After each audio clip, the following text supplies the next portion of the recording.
Happy Saturday morning. Glad you're stopping here at the Cliff Yates channel.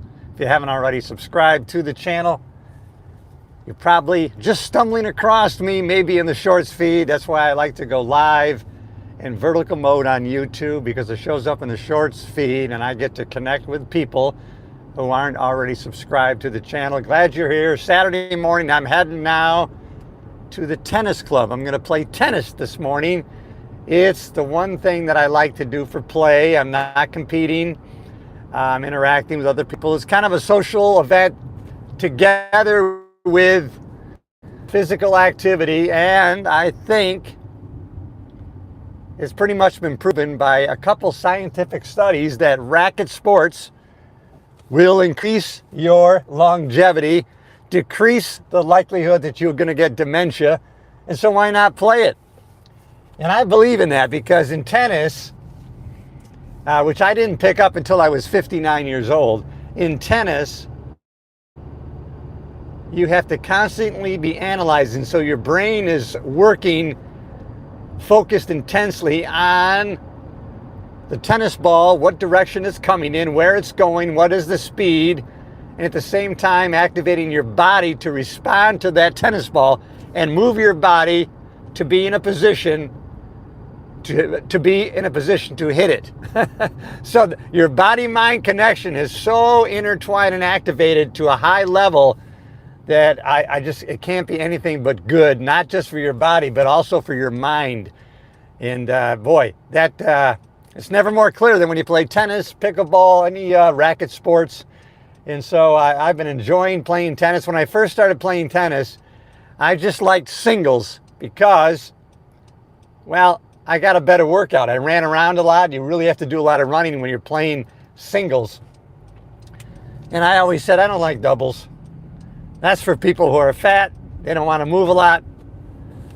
But when I joined this tennis club here in Florida, it's predominantly doubles that are played, and the opportunities. I met a lot of people, and I started playing doubles, and I met a couple guys who were from New York that I gelled with, and they arranged a lot of matches.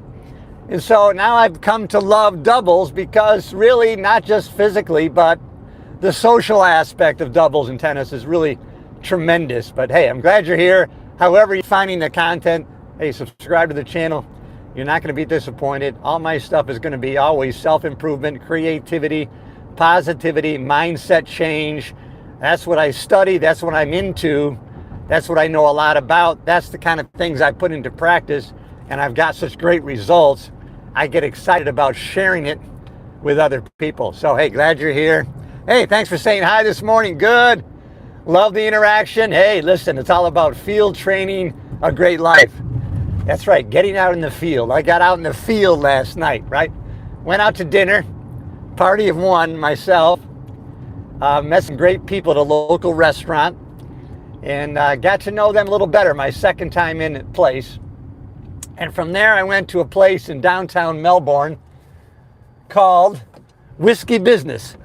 And so he's got a whiskey bar, and so I was going to go to the theater, small little community theater, field training my social skills.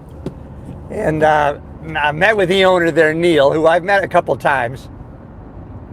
And we had some nice conversation. And then I went into the theater by myself, and it was a great show. It was called One Man, Two Governors. And it was really entertaining, a lot of fun, a lot of laughter. And so that was my night last night. I was field training my social skills.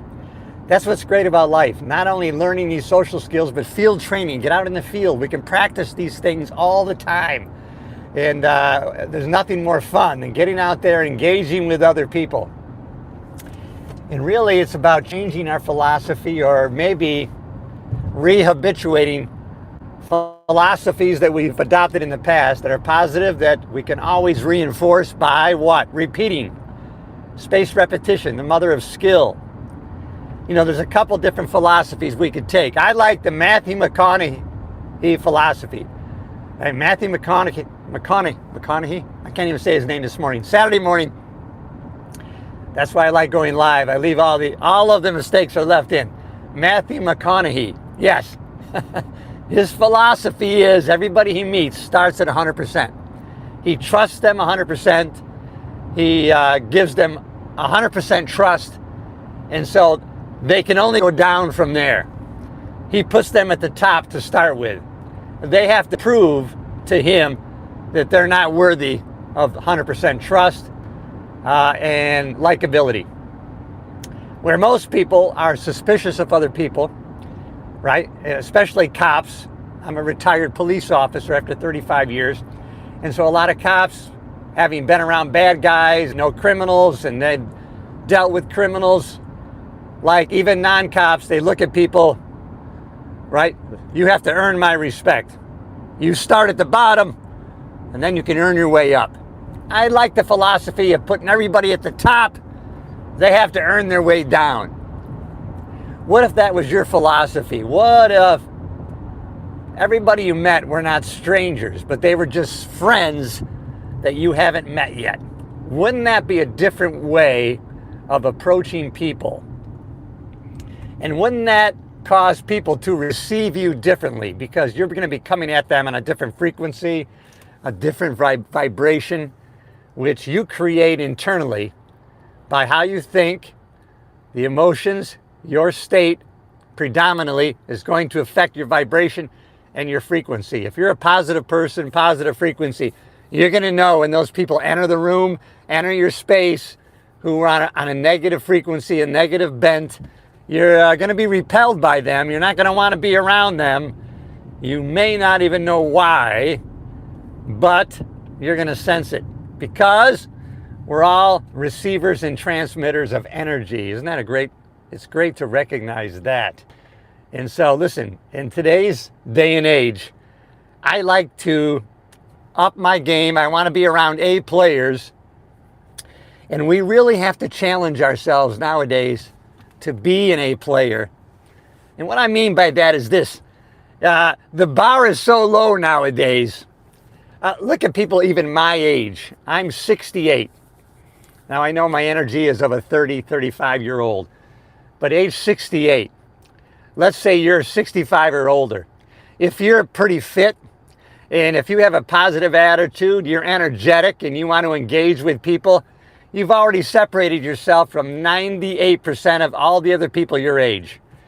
I mean, the bar is so low. Look at the men nowadays, their lack of physical fitness, their lack of a positive attitude, their lack of wanting to get out there and interact with people. And I'm finding so many people now that I'm single. I'm connecting with so many people who are, and God bless them. If that's really how they are, they want to be single. I mean, I meet people, I'm so happy, I got peace. I don't want to be in a relationship. I'm happy being alone, no drama. Me, Netflix, doing what I want, which is great. I love that. Doing what you want, when you want, no drama, no negative. I get it. But really, well, that's okay, because guess what? They're out of the field. I'm ahead of those people. I want to interact with other people. I love the opposite sex. I want a relationship or relationships. But hey, you know, I want to be out there in the field interacting with people. How can I get better each day in every way? Developing rapport with people. And there doesn't always have to be a return. There doesn't always have to be an intention on getting something.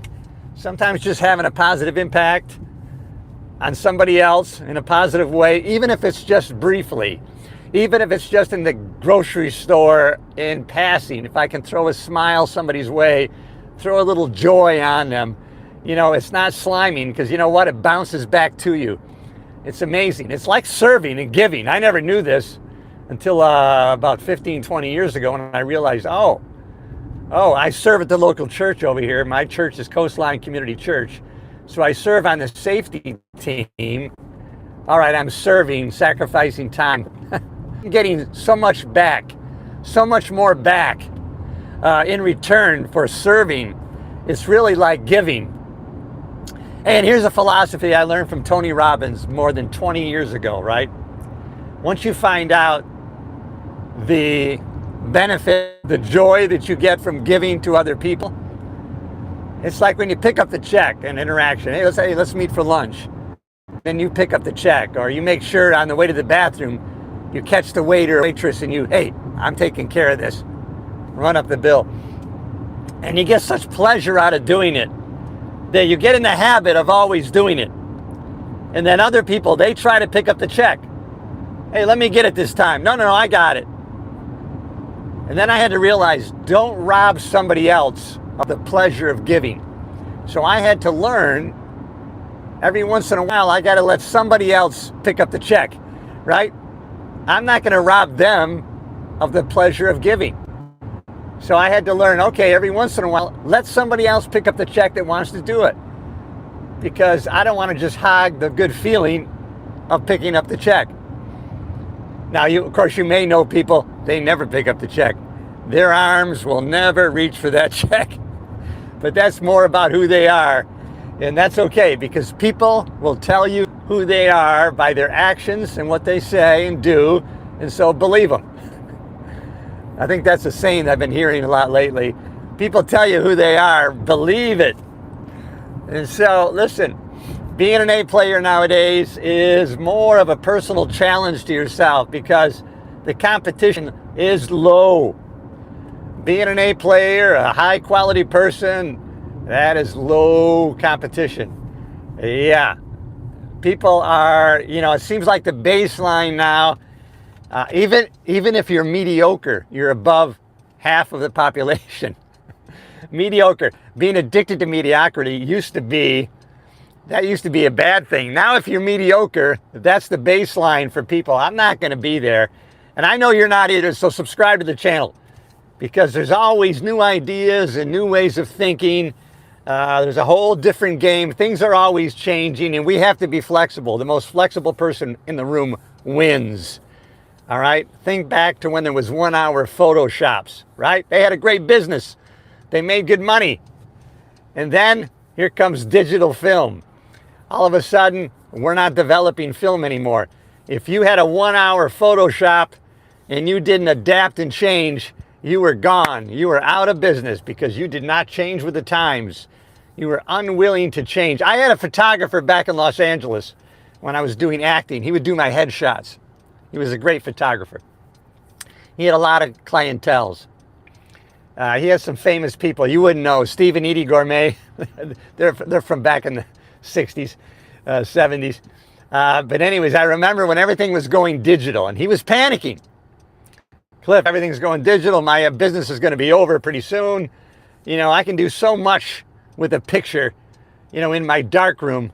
And now everything's going to be digital. And he was a little bit depressed, I could tell.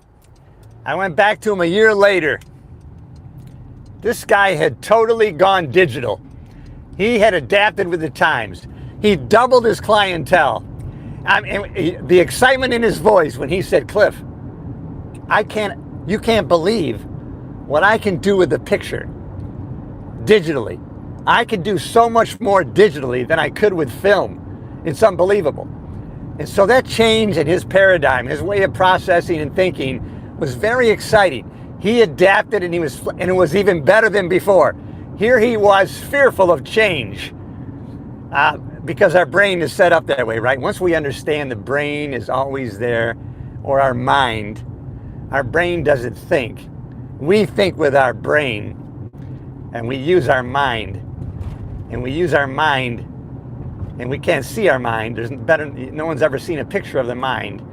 But that's what we use to think. But the mind is constantly trying to keep us alive, keep us from getting killed, keep us in our comfort zone. It doesn't want us, our brain has been wired for centuries to stay alive and not get eaten by dinosaurs. Well, there's no more dinosaurs. So our brain is trying to keep us alive. So sometimes we have to override our instincts and we have to realize, okay, that's not going to hurt us. So we can do these things. That fear is not real, right? A lot of people say they use that acronym with fear, right? False evidence that appears real because it's not real. But our brain is trying to help us, keep us alive. So we have to override that. And if we're going to be A players, we got to do that intentionally on a regular, consistent basis. And thinking consistently in a more positive way is going to serve us the best in our life. I'm glad you're here, everybody. If you just stopping by accident, I'm Cliff Yates. Subscribe to the channel. This is my channel. I'm glad you're here. Always going to be positivity, self-improvement, personal growth stuff. Not everybody's going to like that. Some people are going to slime me.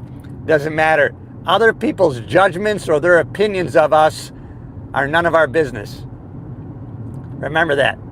Other people's opinions or judgments of us are none of our business. Sometimes we tend to, no one can have any effect on our emotions, personality, our mood, unless we give it to them, unless we turn that power over to the other person. You and I are not going to do that. We're in control of our emotions, our thoughts, our states. Tony Robbins, really, his whole career has been around how to change and maintain a state of mind that's going to serve you best. We can control our states. We can anchor certain emotions to movements. Really, our emotions affect our emotions, and once we're in charge of that, we can start changing our state at any time. I'm so glad you're here, everybody. Hey, have a great day. You too. Thanks for taking the time to leave a comment. I appreciate it. Believe me. And when you're in an attitude of appreciation and gratitude and an attitude of that, you can't hold two opposing attitudes in your mind at the same time. So if you're constantly asking yourself, what am I most grateful for? What am I most excited for in my life? You can't be angry or feeling negative, because you can't hold those two opposing thoughts simultaneously. So with intention, by asking more positive and intentional questions, your brain is going to be preoccupied with looking for what you're grateful for, what you're most excited for in your life. All right, everybody, I'm so glad you're here. Hey, you want to start changing for the better? Start meeting everybody today with a smile. It's going to really disarm a lot of people who are going to be open for the opportunity to engage with you. Hey, all right, everybody. Hi, how are you? Richard Phillips. I'm so glad you're checking in. Shut up, Professor 63. I can't shut up. I'm glad you're here. If I shut up, guess what? You wouldn't have taken the time to leave a comment or watch. So I'm not going to. Hey, there's a good example. Do not shut up, everybody. You be who you are. Don't fake it. Be who you are. All right, everybody. I got to go play tennis.